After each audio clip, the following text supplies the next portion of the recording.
Olá, seja bem-vindo a mais uma edição do programa Destaque Econômico. Vamos acompanhar a partir de já as notícias que marcaram os últimos 7 dias, a começar pela nota que dá conta de que o governador do Banco de Moçambique, Rogério Zandamela, defende maior inovação tecnológica dos serviços financeiros para o crescimento econômico do país.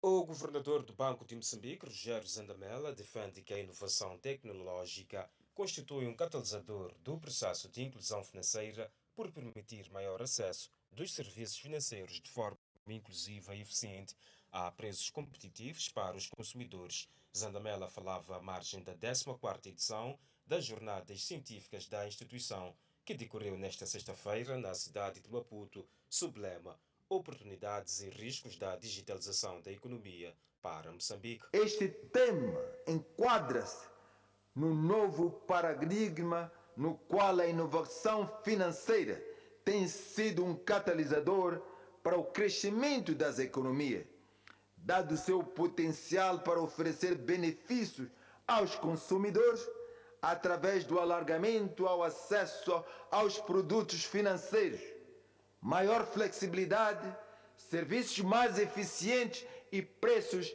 competitivos. A interoperabilidade é um dos grandes ganhos no sistema financeiro que o país conquistou ao longo do tempo, permitindo às pessoas fazer transações em diferentes plataformas digitais. Tudo isto levou o seu tempo e investimento, diz Zandamela. O que significa para o país que os clientes das várias plataformas, Movitel, Vodacom e outros, podem operar, podem transferir, fazer pagamentos, não importa em que plataforma estiver.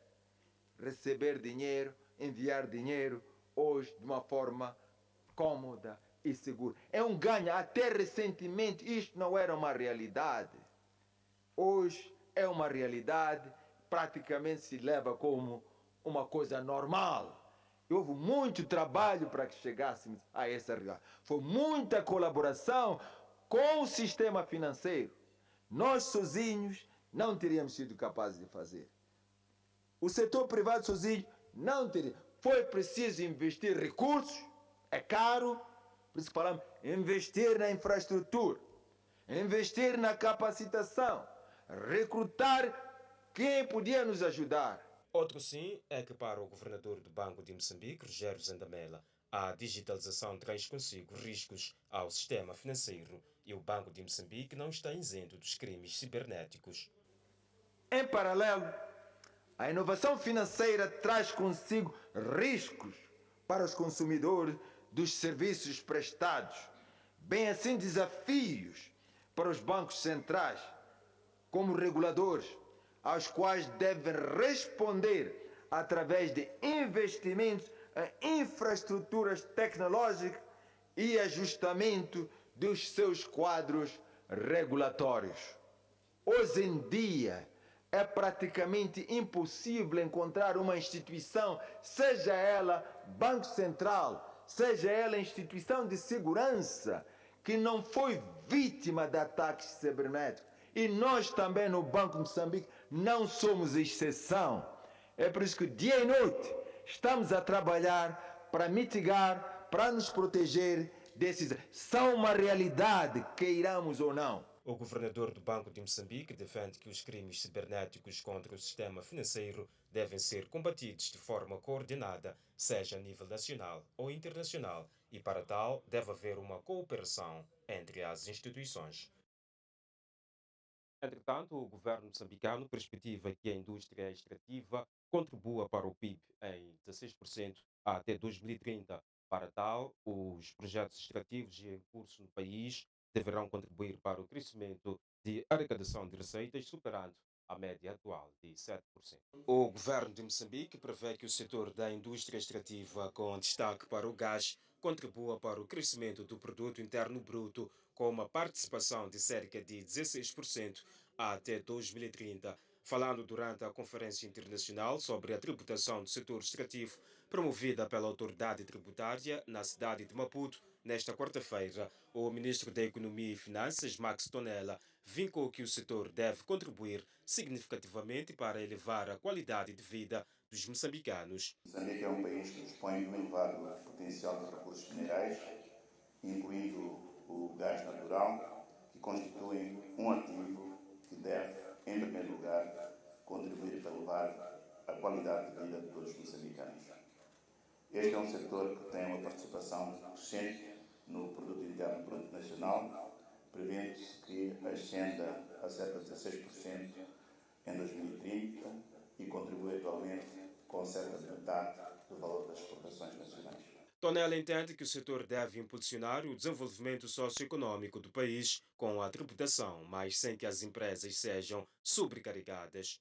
Acreditamos que este setor pode e deve contribuir mais para impulsionar o desenvolvimento socioeconómico de Moçambique, pois ainda existe muito espaço fiscal a ser explorado.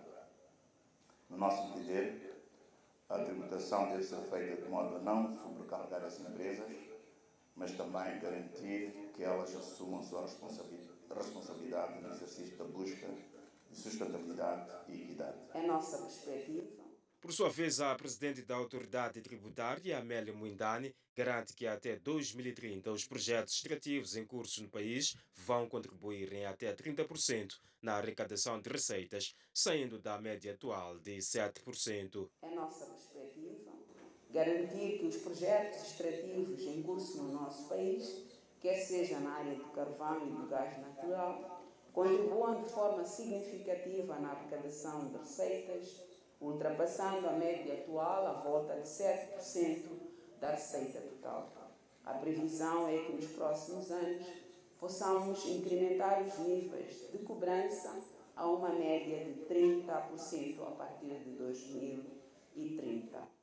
A presente Conferência Internacional sobre Tributação do Setor Extrativo, a decorrer na cidade de Maputo, tem como objetivos discutir e partilhar experiências internacionais relativas à gestão de processos para garantir a sustentabilidade energética e econômica, desse modo, garantindo a captação de receitas fiscais em prol da satisfação das necessidades públicas em bens e serviços.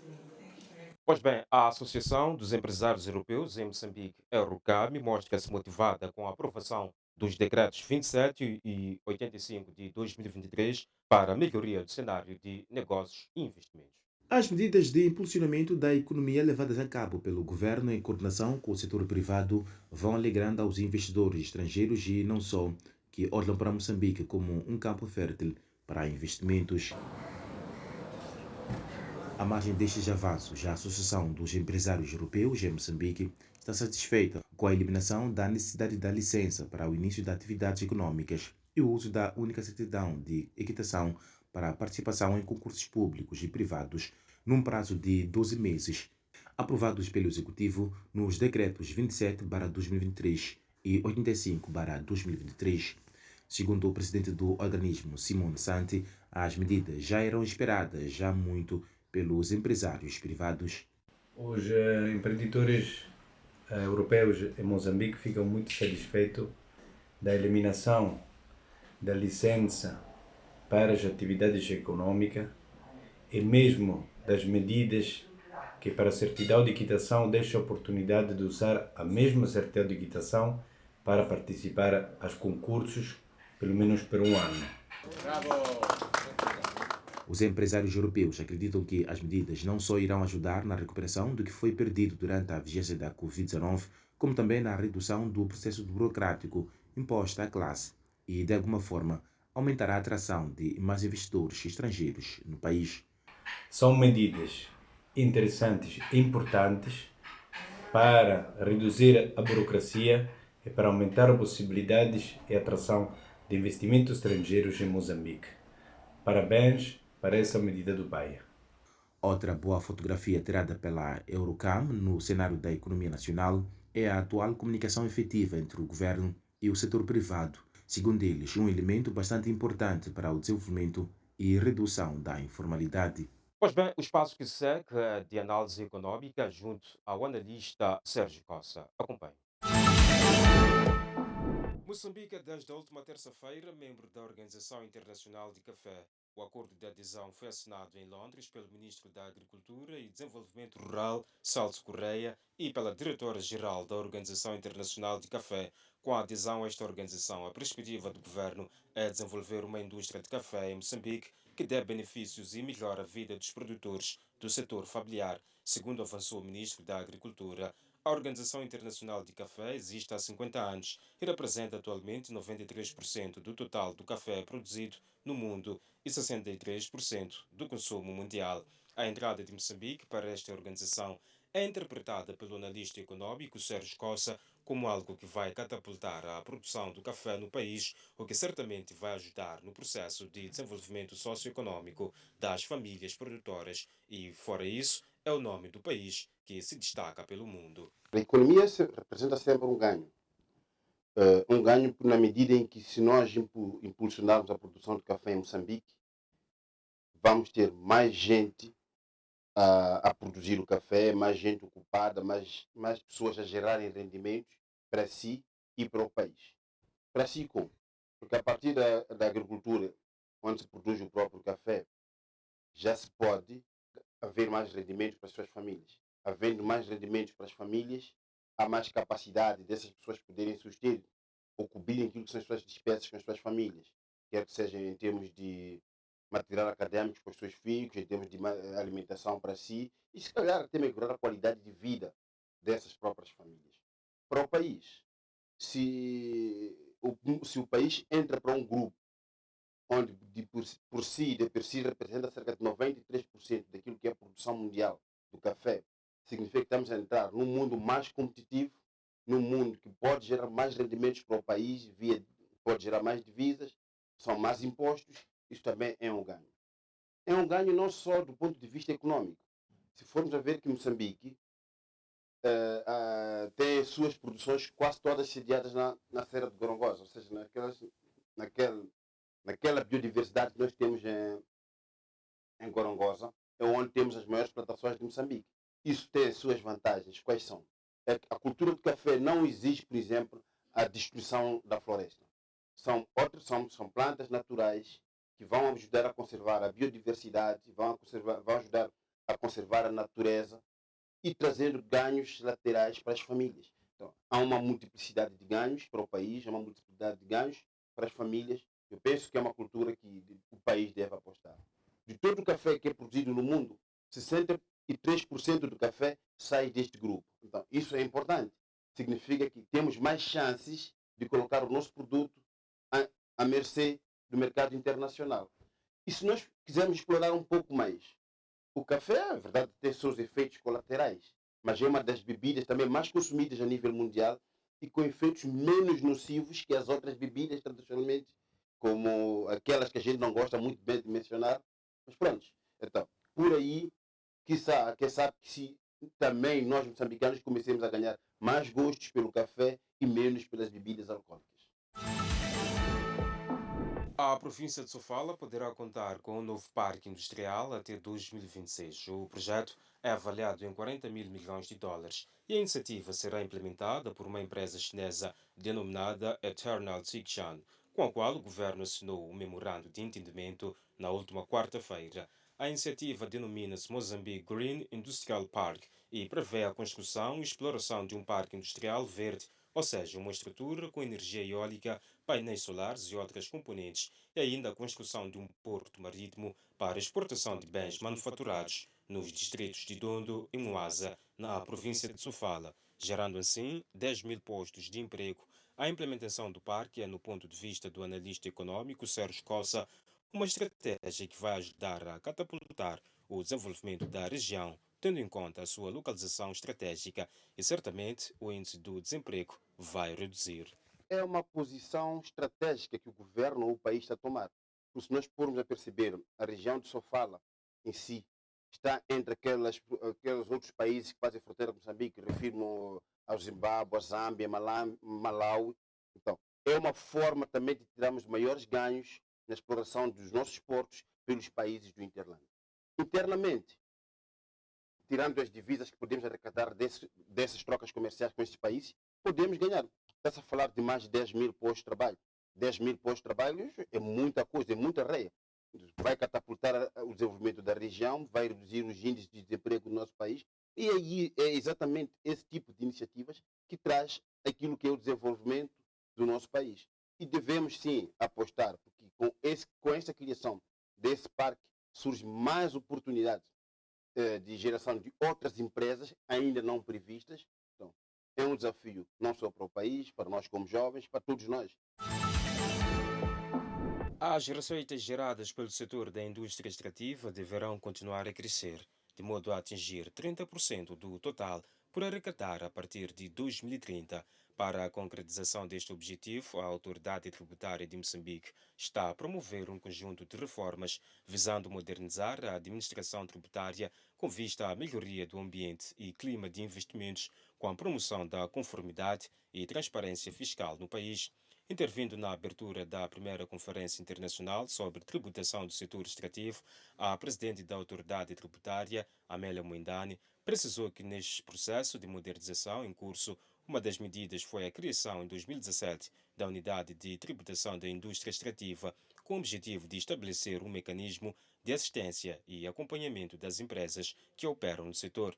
Apesar de justa, o analista econômico Sérgio Costa entende que a medida chega muito tarde, tendo em conta que os recursos no país já vêm sendo explorados há muitos anos e muito poderia-se ter feito com as receitas em prol do desenvolvimento do país.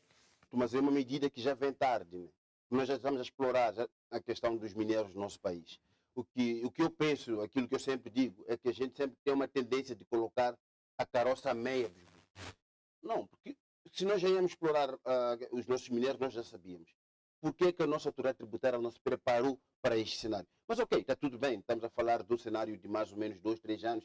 Vamos, é verdade, aquilo pelo leite derramado não vale a pena perder o tempo a chorar, mas eu penso que o país tem que mitigar ou reduzir sempre a ocorrência desse tipo de situações. Porque a questão da exploração dos hidrocarbonetos, é do gás, é do carvão e etc. Já sabíamos mesmo antes da exploração. Então, qual era o problema de quem de direito de preparar-se para maximizar os ganhos para nós como país? É aí que nós devemos sempre chamar a atenção, a responsabilidade a quem de direito, para que tome as suas providências em tempo útil. Está-se a preparar em termos do seu pessoal técnico, em termos de qualificações, dotar de um aparelho administrativo mais capacitado para arrecadar essas receitas, para melhor auditar essas companhias todas. É um trabalho que não é simples, é verdade, requer a existência de especialistas, de pessoas que entendam um pouco mais de como é que é a dinâmica dessas multinacionais, dessas mineradoras, dessas empresas de gás. Então, é preciso, de facto, que acautelemos-nos. Senão vamos pensar que estamos a tirar ganhos, quando os ganhos que nós estamos a explorar deviam ser, se calhar, o triplo, o dobro, o triplo, não, metade ou a um terço daquilo que deviam ser ganhos para o país. O orçamento do Estado moçambicano vai passar a receber 72% da taxa de concessão da hidroelétrica de Caurabaça, 9,5 pontos percentuais acima do que estava definido até agora, anunciou o governo. A medida visa atualizar as instituições beneficiárias sem alterar o valor nominal atualmente consignado, explicou na terça-feira o porta-voz do Conselho de Ministros, Filmon Soares. O Fundo de Energia, que começou por receber 35%, passa a receber 25% e o restante passa a ser repartido pelas agências de desenvolvimento, 2%, e pela Autoridade Reguladora de Energia, 1%. A HCB é maioritariamente detida pelo Estado moçambicano e tem sido classificada como uma empresa pública moçambicana com melhor saúde financeira. De acordo com as demonstrações financeiras, a HCB entregou ao Estado cerca de 239 milhões de meticais, 3,4 milhões de euros de taxa de concessão em 2022. A medida em si reduz a dependência do Estado aos financiamentos externos, defende o analista econômico Sérgio Costa. É uma medida de louvar, primeiro porque reduz aquilo que é a dependência do orçamento do Estado aos financiamentos externos. Temos que sempre apostar que o nosso orçamento do Estado tenha capacidade de ser 100% financiado por aquilo que são os esforços dos moçambicanos produzidos em Moçambique. Se houverem advirem mais recursos de fora, tudo bem, não há nada de errado nisso, mas é preciso sempre acautelarmos, produzir mais internamente, produzirmos mais e financiarmos mais com recursos próprios ao nosso orçamento. Entretanto, prosseguimos com o nosso programa, trazendo mais notícias de atualidade econômica, os utentes da área metropolitana de Maputo perdem diariamente cerca de 3 horas de tempo nas paragens devido à insuficiência de transporte, principalmente nas primeiras horas do dia. Utentes da área metropolitana de Maputo perdem diariamente cerca de 3 horas nas paragens devido à ineficiência da rede de transporte, principalmente no período da manhã. Esta situação obriga os passageiros a gastarem mais dinheiro por viagem. A informação foi avançada esta sexta-feira pelo PCA da Agência Metropolitana de Transportes de Maputo, João Matos, durante a 4ª edição do Seminário da Semana da Mobilidade. E isso preocupa-nos porque estas 3 horas por dia significa perdas na economia.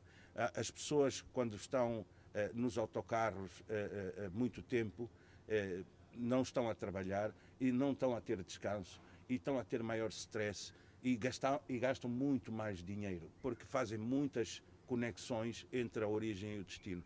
E isso que nos preocupa, por isso é que nós queremos integrar, estamos a fazer aos poucos. São processos de longa duração.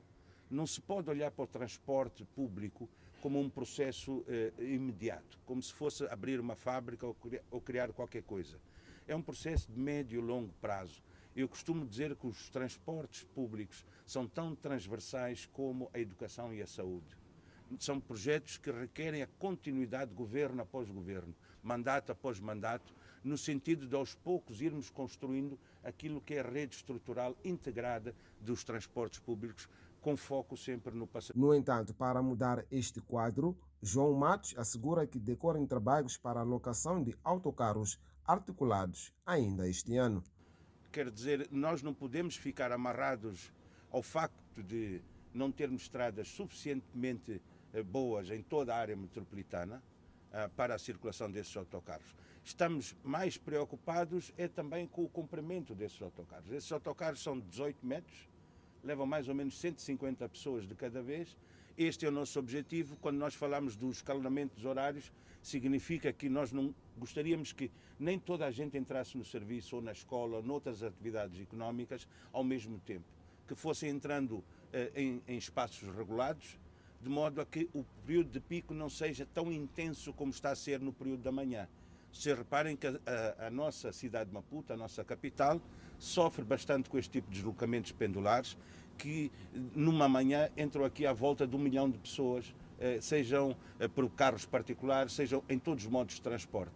Temos que nos acautelar e acreditamos que estes transportes articulados possam aliviar esta pressão que existe da procura dos... O Seminário Central da 4ª edição da Semana da Mobilidade Sustentável decorre sob o lema Por uma mobilidade inclusiva, segura e responsável e envolve intervenientes chaves do setor de transporte. Enquanto isso, a empresa de eletricidade de Moçambique perdeu cerca de 1 milhão de meticais só no primeiro semestre deste ano devido à vandalização da sua infraestrutura. Este prejuízo foi adquirido num período de 6 meses, contando de dezembro de 2022 a junho de 2023, conforme a diretora provincial da EDM Manica, Luísa Chilaule, avançando que esta situação preocupa a EDM, uma vez que a vandalização de infraestruturas pertencentes à empresa, para além de lesar a instituição, também retarda o processo de expansão da rede elétrica. Desde os finais do ano passado até este mês, nós tivemos uma vandalização de 16 PTs. Os malfeitores baseiam-se muito no roubo do cabo VAV, que é em cobre. Acredito que é para vender nas sucatas. Então, isto tem nos criado vários prejuízos. Além de deixar os nossos clientes sem energia naquele período, a EDM já é obrigada a repor as condições. E neste âmbito, na reposição, estamos a desviar um material que devia ser para novas ligações ou devia ser mesmo para dar continuidade aos nossos projetos. No mesmo diapasão, Luísa Chilaule fala da dívida que instituições públicas e privadas têm com a EDM, que chega a atingir mais de 100 milhões de meticais. Estamos a recuperar a dívida. é um trabalho que estamos a fazer na recuperação da dívida. Então, aquele que está a dever, estamos a fazer o nosso trabalho, que é a ordem superior, e também temos que cortar as instalações que estão a dever. Refira-se que em relação à dívida, a EDM pretende até dezembro de 2023 recuperar 20%. A Inspeção Nacional de Atividades Econômicas encerrou na última sexta-feira, na cidade de Maputo, cerca de 103 máquinas de jogo de azar, vulgo Xindundinha. A Inspeção Nacional de Atividades Econômicas, INAI, encerrou na manhã desta sexta-feira, na cidade de Maputo, 103 máquinas de jogo de azar, vulgarmente conhecidas como Xindonde.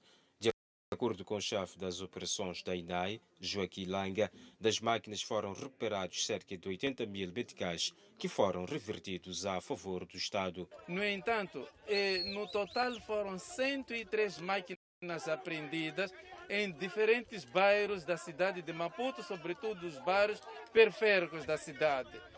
Dessas 103 máquinas, como dizia, foi possível obter dessas máquinas cerca de 80 mil meticais. Como dizia, esse valor foi revertido a favor do Estado. As máquinas eram usadas de forma ilegal, sobretudo por menores de idade, o que deixava os pais encarregados de educação preocupados com o desvio de comportamento dos seus educandos. Isto resulta de muitas reclamações de pais e a sociedade em geral, portanto, que reclamam sobretudo o desvio do comportamento de crianças e a fazerem o uso destas máquinas.